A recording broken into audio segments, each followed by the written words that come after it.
Ladies and gentlemen, welcome to the podcast that nobody watches and everybody sees. That's what we like to call it. Here, Late Night Baltimore, another boiling day.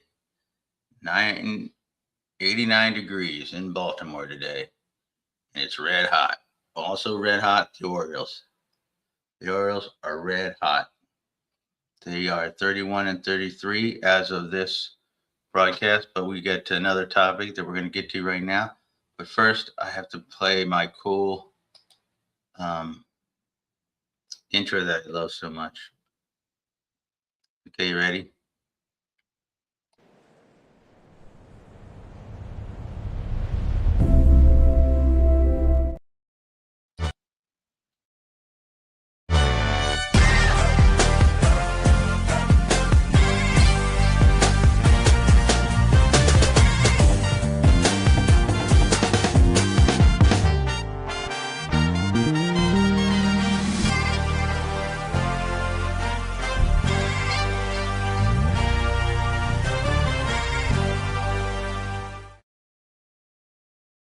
All right. So that's the cool intro. Like and subscribe if you would, help us out. Watch the whole show through. I hope that hooked everybody. We're still fighting the fight here at Late Night Baltimore. We're live in the afternoon, though, here in Baltimore. How's the lighting doing? Somebody give me feedback in the comments. It's better, right? Better than bad. All right. Yeah, that's too much, right? Okay. Let's talk about something today. We're going to talk about the refugees that are coming to America. Very interesting turn of events. 99% of the American refugees are suddenly from South Africa. Now, this is what I've done the research off the net. I didn't research this myself, but I did all my facts checks. All right, 99% of American refugees in 2026, I think since October of 2025, have been white South Africans. All right, so that seems a little strange, right? That 99% of refugees from an administration and a political movement that seems steeped in racist speech and racist ideology. But that's the way it is. Since October of 2025, the United States has admitted thousands of refugees, and 99% have come from South Africa, and almost all of them are white Afrikaners. Now, maybe that's something to do with Elon Musk is white Afrikaners, but still, I think it has more to do with they're white, right? Let's just face it. Because this is not normal procedure. This isn't how the refugee program was supposed to work. So let's look at it. All right. Right now, under the current administration, my glasses are crooked, and so is my camera. All right. Oh, yeah, that's cool. Okay. During the current administration, they call it Mission South Africa. Oh, now we're showing up.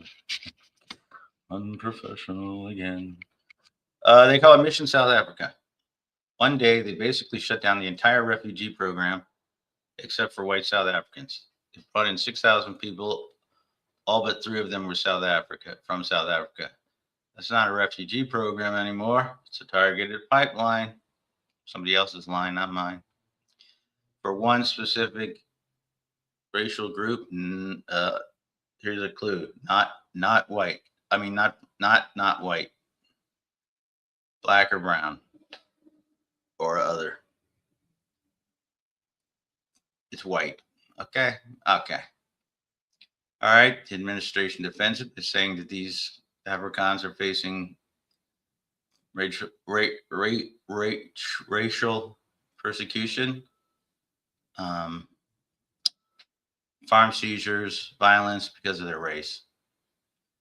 They say it's an emergency refugee situation. They've even raised the cap specifically to bring in more of them. Okay, so why only them? And why this extreme shift from the way we've done it before here in these United States? Uh, for the people, if they are truly suffering, these people that they're bringing in, then more power to them. But look at the program. Under previous administrations, under Joe Biden in the fiscal year of 2024, U.S. admitted over 100,000 refugees. These people came from dozens of countries. The top group were Democratic Republic of Congo, 20%, Afghanistan, 15%, Venezuela, 15%, and 11%, and Syria, 11%. No refugees from South Africa. But they came from Latin America, Middle East, Asia, all over.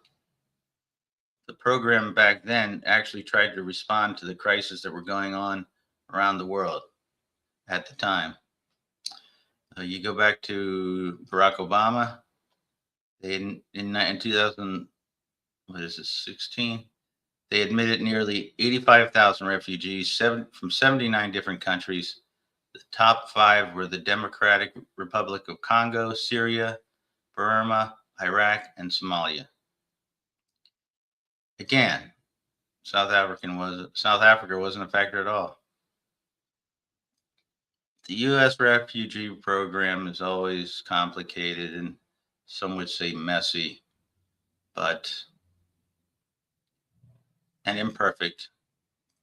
But they were trying to provide some humanitarian aid to people from around the world who are being persecuted.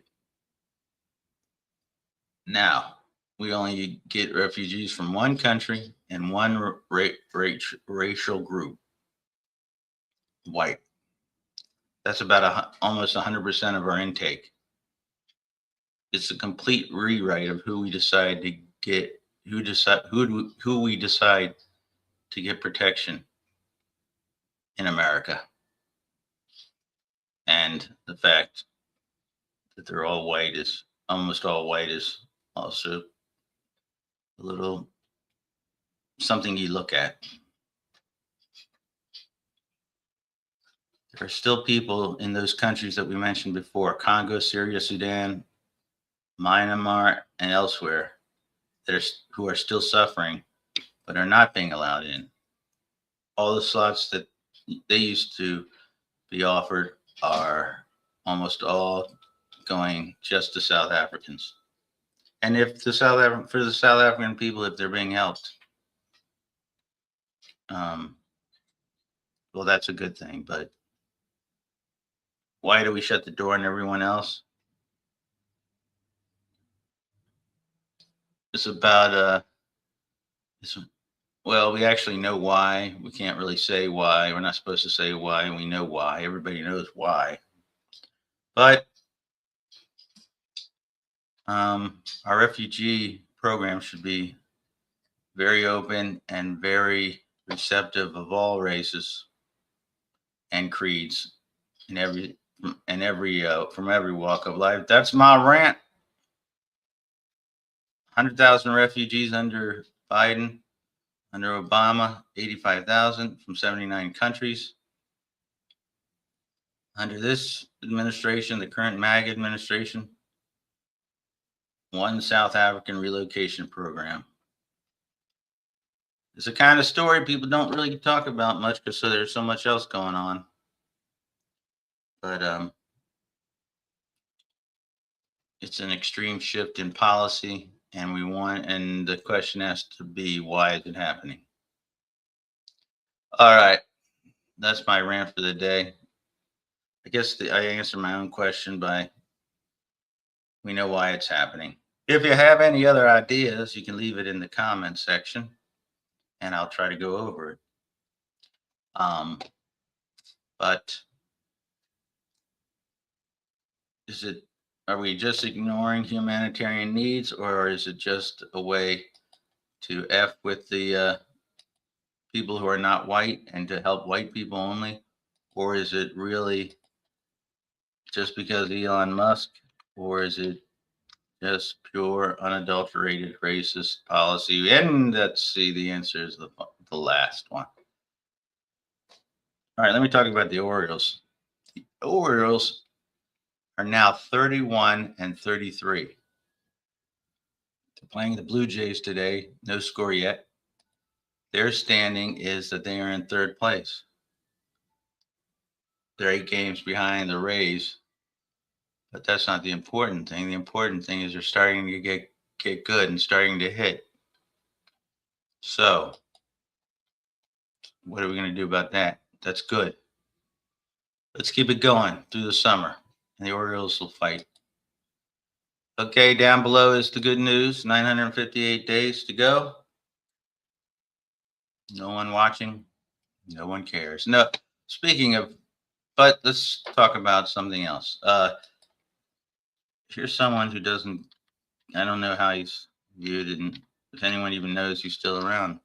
I think everybody does. It's our buddy, old Nestor. And we give Nestor Aparicio. We're going to show his website here. Here it is. There's Nestor. So they do in topics about how the Orioles are coming back. Some they're doing a Maryland crab cake tour. Nestor writes a column, always very direct and honest account of how the sports teams are doing.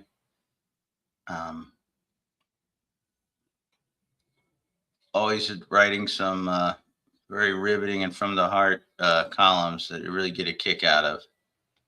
So if you get a chance, visit WNST on the radio. I mean, you can barely get it even if you're up in Towson. It's 1570 AM, but you can get it on the web, of course. Go to BaltimorePositive.com, and you'll get some news and viewpoints that you won't get from other sources here in Baltimore. All right, that's all we got, and we will say good afternoon to y'all. Like and subscribe, would you? Share us so that we get some something going here. And I will say good afternoon to all you all. All right, that's a wrap. No green screen today, just a green screen. All right, everybody. Good night, good afternoon, and F MAGA, and we'll see you later. Big Rooster.